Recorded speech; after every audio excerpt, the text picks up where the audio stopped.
Let me tell you why The Wizard of Oz is bullshit. For those of you unfamiliar with a film that came out the same year as World War II, beware, there are spoilers ahead. Dorothy gets caught in a tornado, which acts as some form of interdimensional portal that transports her, her dog, and her house to the wonderful land of Oz.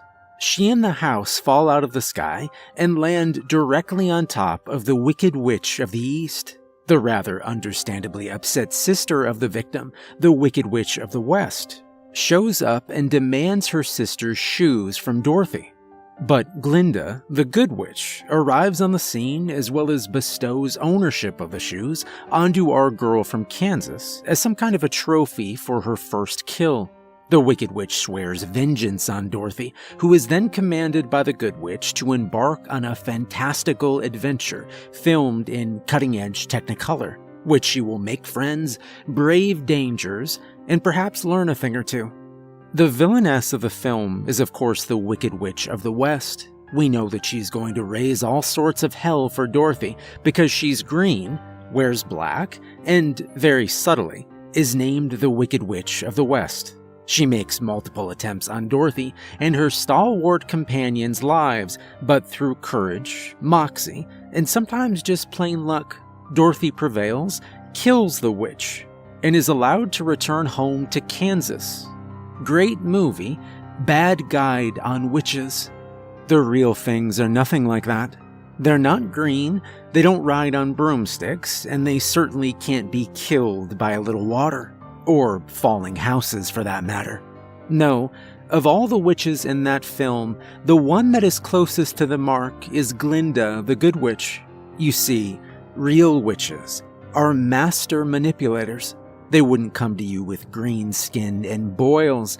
They would seem beautiful, charming, benevolent, sound like anyone we know.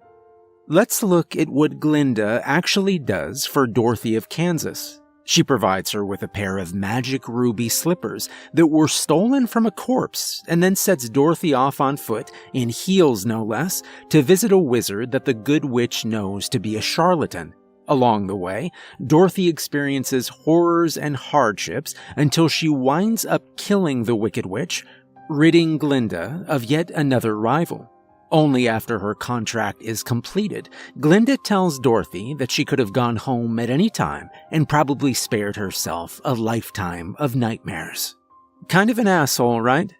So, yes, real witches are more like Glinda than the Wicked Witch, beautiful and enchanting. Until the mask slips. And if you should find yourself in one's path, pray that she passes you by. Because a real witch will take you places, make no mistake. They just won't be places you'd want to go. I know this because I came across one, or at least my approximation of one. And though I lived to tell the tale, there's not a day of my life that I'm not haunted by what transpired in the woods all those years ago. I can only hope that what I gave that thing was enough for it to leave me alone. But a part of me that grows stronger every day knows that I'm deluding myself.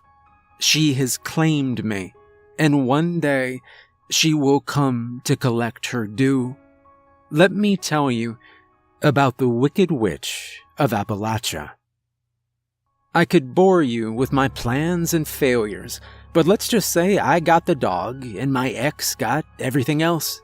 I bought a one-story house on the edge of the Blue Ridge Forest. It was made of craggy stone and dark, weather-beaten timber, covered in places by thick moss that made the place seem oddly cozy, with a roof that was slanted at a stark angle in the German fashion. Before me was a vast hilly expanse of field, and behind a small backyard with a wooden perimeter fence with a small shed. Behind that was a long triangular path flanked by trees that tapered and led off into miles and miles of woods. Most of my stuff was still in a dragon's hoard of cardboard boxes in my living room 3 days after I moved in, but I had the bed and liquor cabinet unpacked, and that seemed like fine progress in my eyes. I spent those first few days drinking and talking to my dog. Baron was an English wolfhound and had in the preceding months become my best friend, if for no other reason than his ability to sit and listen to me carp about my love life. For that, the boy deserved a medal.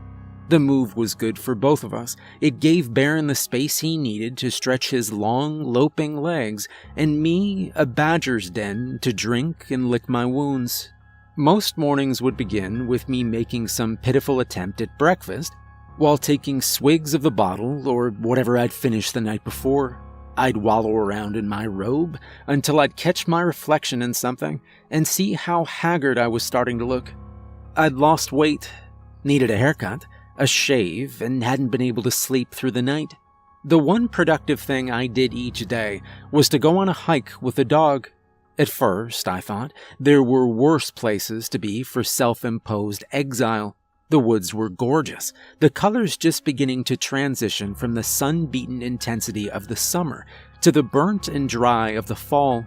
Those first few weeks, Baron and I would spend hours out there, finding new paths or game trails, rocky bluffs or tranquil ponds.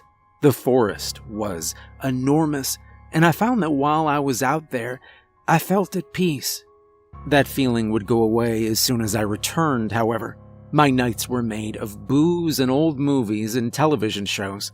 When I did turn in, I often spent my time staring at the ceiling and thinking about my ex, not the one that left me high and dry and convinced me to literally become a hermit. No, I'm thinking about the one I dated a few years before I met my wife, the classic one that got away. Any breakup you experience will take some getting used to. But for my money, there's nothing that fills the hole left by the one that got away. Getting cheated on is a huge betrayal, and growing stagnant and finding indifference in someone you once loved is tragic. But the one that got away is worse than them, because you will forever compare that person to what you currently have. A part of you, whether big or small, will always hold on to that comparison, pining over what could have been. More than anything, there's the bitterness. So, I'd sit there and think about Emily, or if I fell asleep, I'd dream about her. The dreams were the worst, because those stuck with me. I'd go weeks without thinking about her, and then I'd have one passionate dream, and when I woke up the next morning, her hooks would be right back in me again. That's why I tried to pass out every night. Anyway, I was at the house for a little over a month when Baron and I found the cabin. It was a brilliant fall day. There wasn't a cloud in the sky, and the blue was magnificent. We'd hiked for about 6 miles into the woods when the trees thinned out and we saw what remained of a cabin you might expect to see in a frontier exhibit in a museum. I went to go poke around inside, but Baron was acting strange. He stayed near the tree line and made low, growling sounds. Since that day, I've learned to trust a dog when he doesn't like something. I only wish that I heeded his warning sooner, because everything that would happen started when I stepped inside that cabin.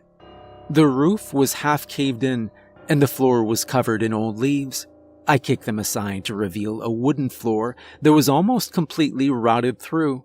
A few bits of furniture were scattered around, but if I was hoping to find gold nuggets, treasure maps, or even some arrowheads, I would be disappointed. What I did find was a strange symbol carved just above the door when I turned to leave. It looked sort of like an inverted pitchfork, with the outermost prongs pointing out diagonally from the center prong. It seemed oddly familiar, but after studying it for a few seconds, I couldn't place it.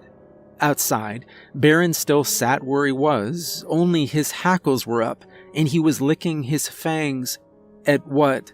I couldn't say, but it was enough for me to get that walking up the stairs from the basement feeling, and I thought it best we leave. As I was walking away, though, I noticed that there was something odd about the trees. I'd seen sycamores with bark that was white, but there were a few trees here where it was pinkish and had an almost leathery quality. The trunks were long and stooped, and were topped by only 2 large branches that twisted and coiled before splaying out in smaller branches, from which red leaves blossomed. Stranger still was that each of these trees had an oval-shaped hollow near the juncture of the 2 branches that yawned open and into darkness. I couldn't say why, but there was something revolting about those trees. I was sufficiently spooked by that point, so I called the Baron, and he was more than happy to get going with me. That night, I dreamt of Emily.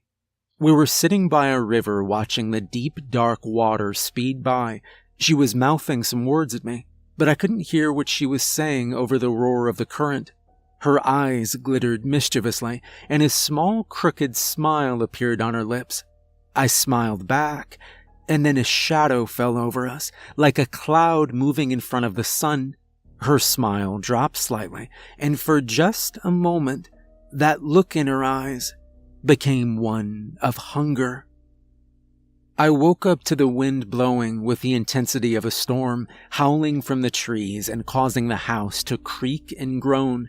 My head was killing me from the scotch I'd been drinking, and my mouth was stale and sticky.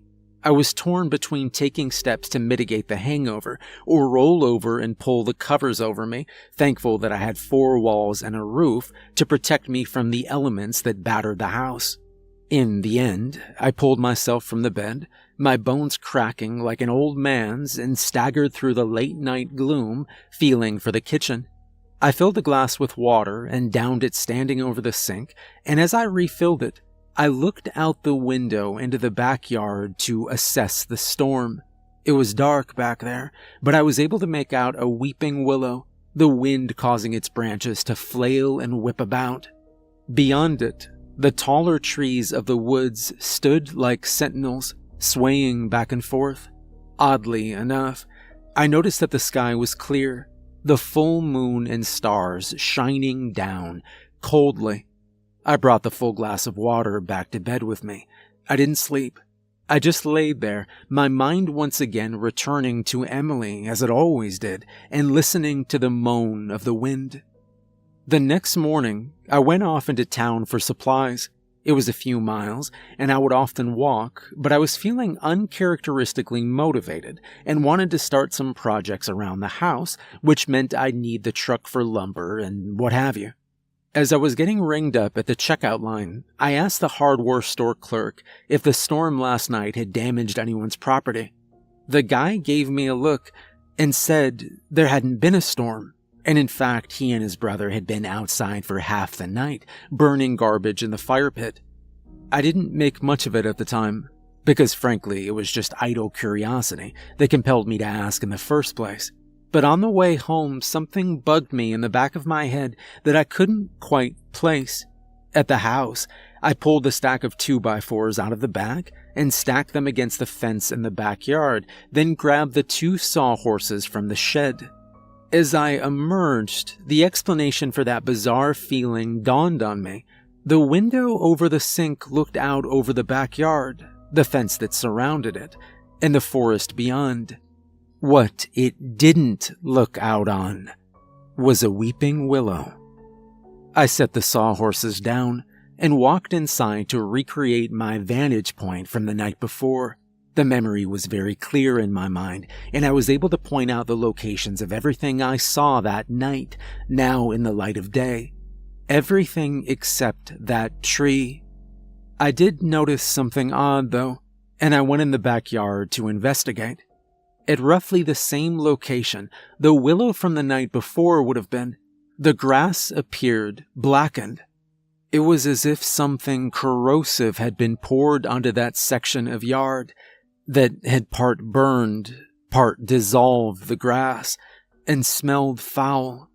I was distracted by this and flinched when I heard Baron barking like a maniac inside. I wheeled around to the house and heard him throwing himself against the back door. I looked towards the woods to see what he was so worked up about, and that's when I saw her. Most of what I'm telling you at this point is based off of a story that happened to me years ago. Even still, the memories are as clear as they would have been if it happened a week ago. There are a few times during my recollection, however, where I seem to have two memories of the same event. It sounds strange, but I'll do my best to convey what happened. This is the first of those events. I looked towards the woods, down the path, and about 100 yards out, there was a woman. Now think about yourself standing on one end of a football field in good light, looking across at someone on the other. You would see the vague outline of a person, and in such a setting your mind would automatically attribute that form to a person. The first thing I noticed was that she was completely naked. Her skin was the sort of pale that appeared in some light to be luminous and blue. Fish belly white is a popular literary way to describe it. She had long black hair, and she stood in a way that was reminiscent of the birth of Venus. Now, all of this could be discerned from looking at someone from that distance. What was odd about my experience was that even that far away, I seemed to be able to pick out more features that I ordinarily could have. I could see that she was beautiful, but there was something disturbing about that beauty. It was feral and wild. The eyes were too pale and protruding, the mouth wide and red, at once sensual and revolting. I also noticed that sound had been replaced by a vibrating silence. There were no birds, no traffic, the wind did not move, and yet the absence of sound created a sensation.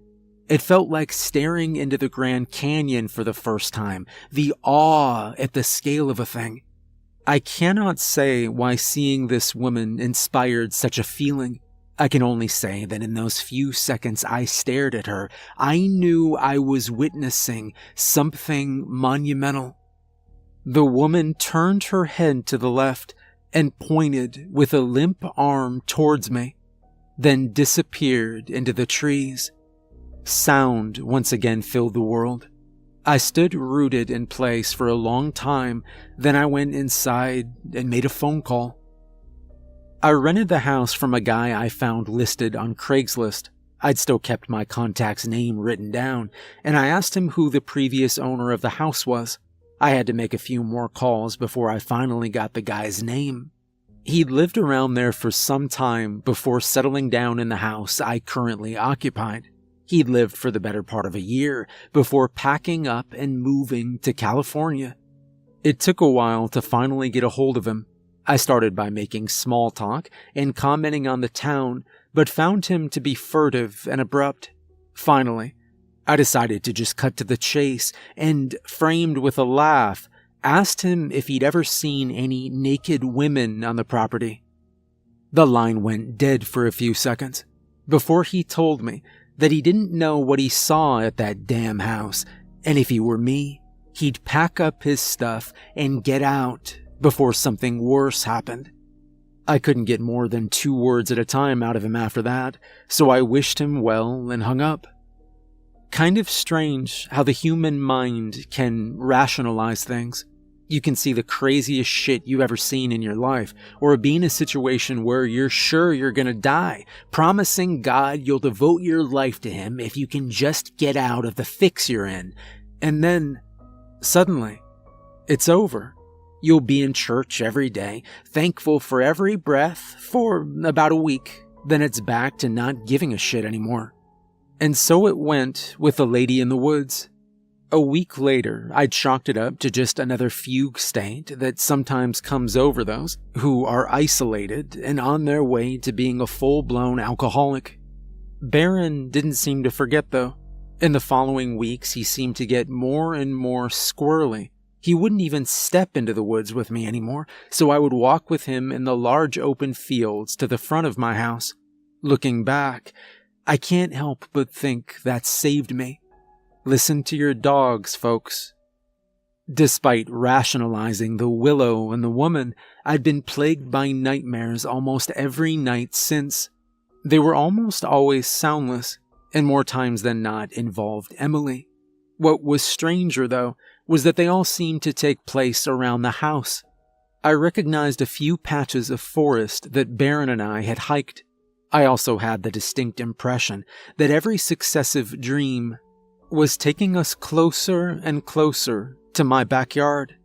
In that time, my health had taken a turn for the worse. I'd lost too much weight and looked almost skeletal. I was drinking too much and had fallen into some kind of doldrums, where I would lay around in a sort of half-consciousness, only rousing to use the bathroom or crack a new bottle.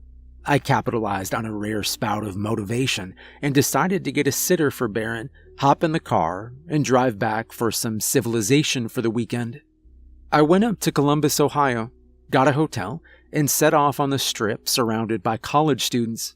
They only served to inform me of how out of the loop I was in the current trends, so I found a dark corner of some bar and posted up, reassuring myself that being around other human beings still counted as socializing. I went back to my hotel later that night and hoped that if nothing else, I'd get a good night's rest.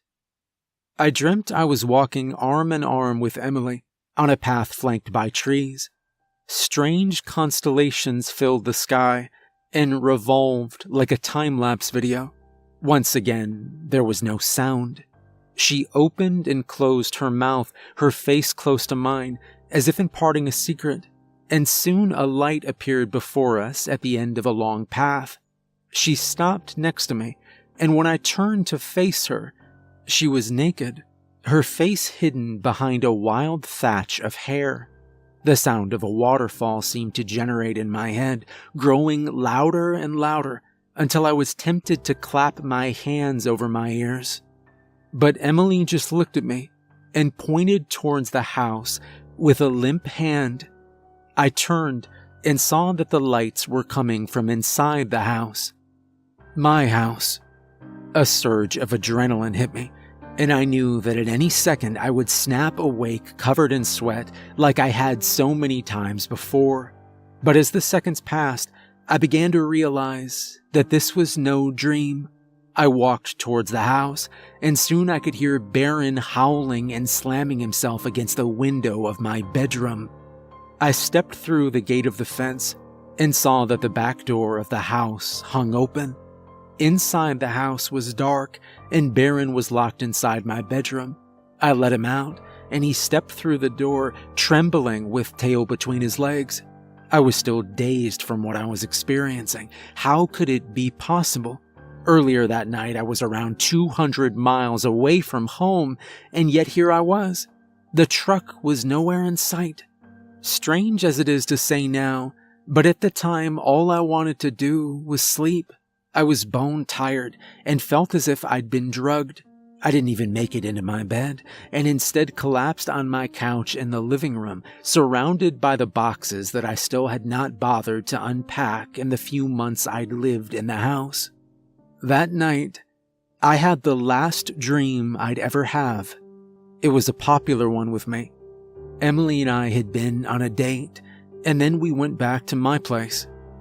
I watched as her hands changed from small and dainty to long and thin, spider-like. A foul odor filled the air, and soon I could see my bedroom door rattling, almost tearing free from the hinges. I moved my arms behind me and tried to sit up, but when I did, the hands shoved me down with terrible strength. Through the mass of black stringy hair that blew and flickered like an angry black flame or a weeping willow in a storm, a set of eyes with all the coldness of deep space stared at me. An oval mouth yawned open, though it looked less like a mouth than a hollow cave with centuries of carrion and charnel hidden inside. It descended slowly onto my face, and when the cold approximation of lips touched mine, everything went dark. I woke up on the couch screaming. Not the sort of surprised yelp you get when you snap awake, but a real, sustained scream. I screamed until I ran out of breath, then I screamed more. It took a good long while before I summoned the courage to stand up and stagger into the kitchen. Baron was cowering in a puddle of urine as far away from my open bedroom as he can get, and I closed the door without looking inside. I called the taxi service to pick us up and take us into town where I'd get a hotel where me and my dog would stay until I could find the truck and leave that town forever. I called the hotel in Columbus, and they told me that my truck was still parked in their lot and that they'd hold it until I could make arrangements. I ended up hiring one of the bellhops to drive the truck down, and then I turned around and took him back to Columbus. I called my contact that had rented me the house and told him I wouldn't be staying there anymore. I paid him through the year, plus a little extra for him to move my stuff out of the house. He also said that I wouldn't get the deposit back because of damage to the house. I asked what he meant, and he told me that I'd carved up the walls in a few spots. He said it looked like some kind of upside-down Y sort of thing. I hung up shortly after that. And that was pretty much the story. Baron and I moved to a city very far away from the woods. My old friend died 3 years ago, and after a respectful mourning period, I got myself a new Irish wolfhound and promised that I would always have him near my side, and that I'd listen to him. Like I said, it's funny how your mind can rationalize these things. I'm still scared shitless of the dark and will not go near the woods, but the naked terror I felt, like pressure on a raw nerve, has subsided over the years. I don't dream anymore. I'm a little jumpy, but I didn't think I'd be institutionalized anytime soon. But just a few hours ago, I got a call. It was from a man that said he'd gotten my name regarding a piece of property he was renting. I got cold because I knew what he was going to say, and I was mostly right. What's got me thinking that I should write this down is the last thing the guy said to me. I know I'll never forget it for the rest of my life. He asked me if I'd ever seen a naked woman out in the woods. A naked woman and a child.